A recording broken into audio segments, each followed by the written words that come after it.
In the city of Lahore in 1952, a boy was born into comfort.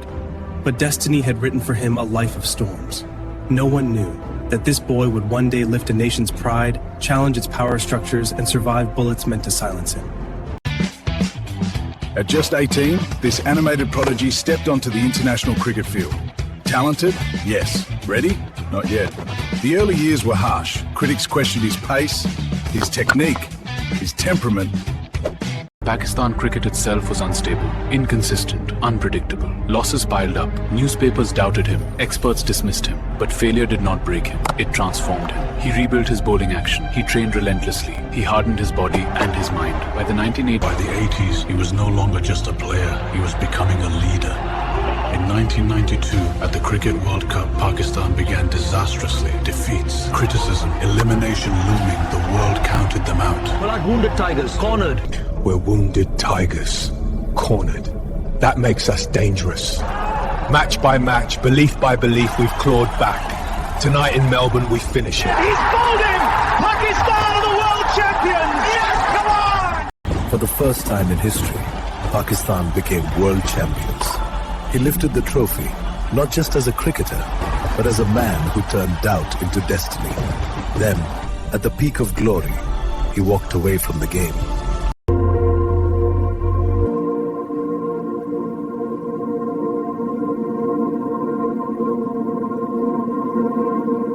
Years earlier, cancer had taken his mother, and he had witnessed a painful truth. Pakistan had no modern cancer hospital where the poor could receive proper treatment. Experts said it was unrealistic, fundraising millions in a developing country. But he believed in something stronger than statistics. He went door to door. Children donated their pocket money. Overseas Pakistanis sent support. In 1994, in the heart of Lahore, a new hope opened its doors. The Shaukat Khanum Memorial Cancer Hospital and Research Center, built to the highest standards. Doctors, nurses, scientists coming together, treating thousands. There was a time when cancer treatment in Pakistan meant only one thing: leaving the country or losing hope. Not just a building, but a mission. The first Shaukat Khanum Hospital. Years later, the mission expanded. In 2015, Shaukat Khanum Peshawar opened its doors, a lifeline for the people of Khyber Pakhtunkhwa, for families who once had to travel hundreds of miles to Lahore, for patients from remote villages. And now, in Karachi, Pakistan's largest city, another chapter is being written. A new, state-of-the-art cancer hospital is rising, one of the largest projects of its kind, funded not by corporations alone, but by ordinary citizens.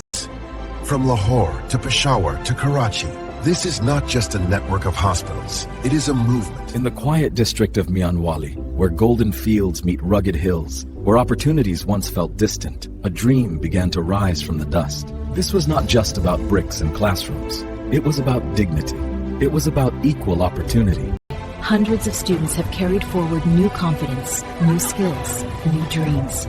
Affiliated academically with the University of Bradford in its early years, the college set high standards. Today, tradition meets technology. Admission is earned by merit, not by means, and support is there for those who need it. In 1996, he entered politics, founding the Pakistan Tehreek-e-Insaf. But this was not a victorious entry. For years, he stood nearly alone. In the 2002 elections, only one seat, his own. Labeled inexperienced, unrealistic, yet he stayed for 2 decades. Through defeats, through protests, through political isolation. That's the premise. And in 2018, a journey that had taken nearly a generation. Where others saw barren land, he saw a forest waiting to return. The billion-tree tsunami was not just a project, it was a promise to future generations. Millions of trees planted, a battle against climate change. In the cold nights of winter, shelter became dignity. Panahka shelters offered food and rest to those who had nowhere to go. And beyond the present, a vision of 5 million homes, roofs for the forgotten. For the laborer who earns by the day, illness can mean devastation. Under the Sehat Card program, families could receive treatment worth up to 10 lakh rupees. Healthcare, not as a privilege, but as a right. In 2022, his government was removed through a parliamentary no-confidence vote. Political tensions escalated. Then came November 3rd. At a huge rally, gunshots rang out. He was shot in the leg. Tonight, disturbing video from downtown is going viral, showing the moment a young man was gunned down. We should warn you, the images are graphic. The images shocked the nation, but he survived. Supporters see him as a reformer. Critics question his governance. History will debate his politics.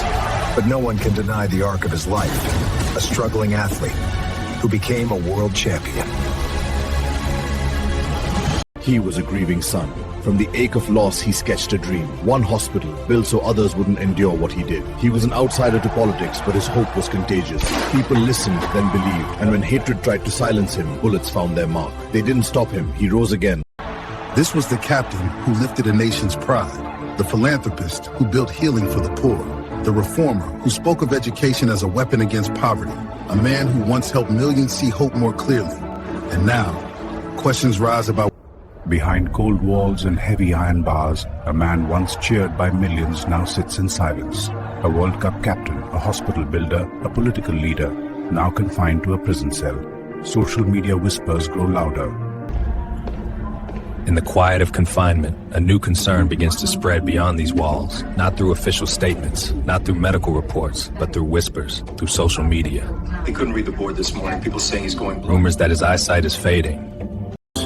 They say he has lost much of his vision. That darkness is slowly closing in. 85%, some claim. For a man who once stood under the brightest lights of the world stage, the thought feels almost unreal. Some leaders are born into power. Some inherit it. But some fight for it. Fall, rise, and refuse to disappear. A true leader inspires, not commands. They lead by example, showing honesty, integrity, and courage in every action. A true leader listens carefully, understands deeply, and values every voice.